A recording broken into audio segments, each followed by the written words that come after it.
Assalamualaikum warahmatullahi wabarakatuh. Alhamdulillahi rabbil alamin. Alhamdulillahilladzi hadana lihadza wa ma kunna linahtadiya laula an hadanallah. Asyhadu an la ilaha illallah wa asyhadu anna Muhammadar Rasulullah sallallahu alaihi wasallam wa ala alihi wa ashabihi amma ba'd. Bapak-bapak, ibu-ibu, kaum muslimin yang dirahmati oleh Allah, anak-anak kita, anak cucu kita adalah amanah dari Allah yang dititipkan kepada kita sebagai orang tua. Maka seharusnya lah anak-anak kita bina, kita didik, kita harapkan menjadi anak yang soleh dan solihah sesuai dengan doa kita setiap hari. Rabbana hablana min azwajina wa dzurriyyatina qurrata a'yun waj'alna lil muttaqina imama. Ya Allah, berikanlah kepada kami, istri kami, anak-anak kami menjadi anak-anak dan istri yang solihah, yang soleh dan solihah, yang menyenangkan hati, yang menyenangkan mata, dan jadikanlah saya sebagai panutan. Tentunya para bapak, doa itu harus dibarengi dengan usaha. Usaha kita bagaimana anak-anak kita ini mulai kecil, bahkan kita mendidik anak-anak kita itu mulai dari kandungan.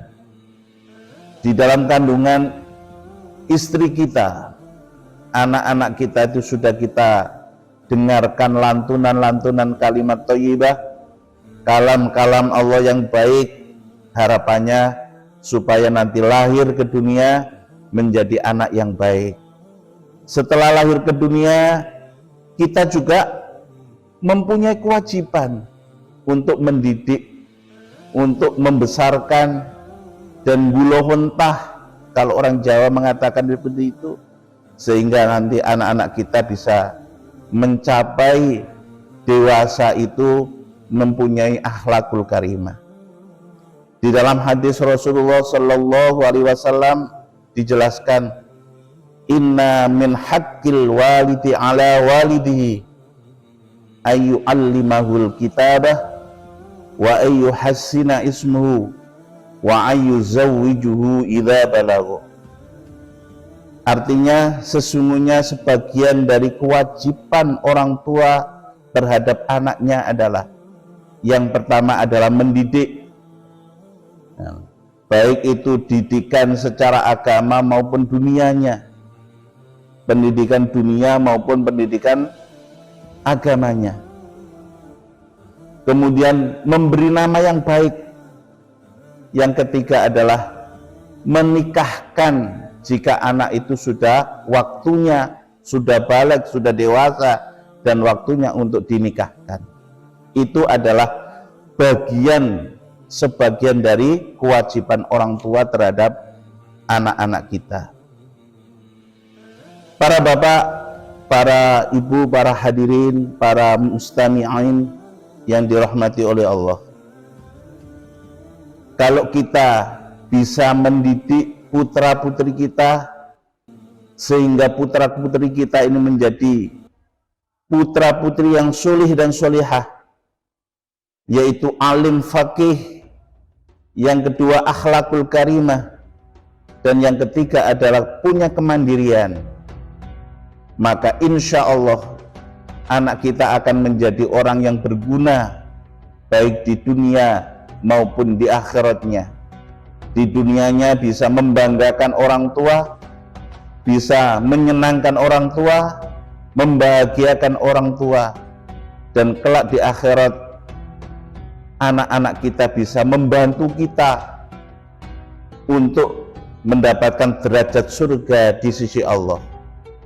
Karena pada hakikatnya ibarat anak kita itu ada ladang emas, ladangnya emas. Maka kalau kita bisa memanfaatkan, maka akan bermanfaat bagi kita. Tetapi kalau anak kita kita didik dengan baik, bahkan menjadi anak yang nakal, anak yang tidak baik, maka ibaratnya seperti api di dalam sekam, lama-lama akan membakar, lama-lama akan mencelakakan diri kita masing-masing. Maka supaya kita niati, kita mendidik kepada putra-putri kita ini adalah untuk ibadah, karena nanti di sisi Allah akan mendapatkan pahala yang besar, mendapatkan amal jariah sesuai dengan sabdanya Rasulullah Shallallahu Alaihi Wasallam, "Idza matal insanu inqata'a anhu amaluhu illa min salasati asya." Ketika manusia itu meninggal dunia, maka putuslah semua amalannya kecuali 3 perkara: min shadaqatin jariyah, au ilmin yuntafa'u bih, au walidin sholihin yada'ulah. Sedekah jariyah yang kita sedekahkan untuk kepentingan agama, untuk membangun masjid, musola, untuk syiar agama, maka itu nanti akan terus mengalir, akan diberi pahala terus sampai hari kiamat. Atau kita punya ilmu, kita ajarkan kepada murid-murid kita, maka selama murid-murid kita mengamalkan ilmunya, maka kita juga akan mendapatkan kiriman pahala. Yang ketiga adalah anak yang sulit, yang selalu mendoakan kedua orang tuanya. Nah, inilah kefadolan orang tua kalau bisa mendidik anak-anaknya. Di dalam hadis lain dijelaskan, innallaha azza wa jalla la yarfa'ud darajata lil abdi sholihi fil jannah. Sesungguhnya Allah mengangkat derajatnya hamba yang soleh di dalam surga. Fayaqulu ya Rabbi anna li hadhi, ya Allah, kenapa surgaku kok sangat tinggi sekali gini?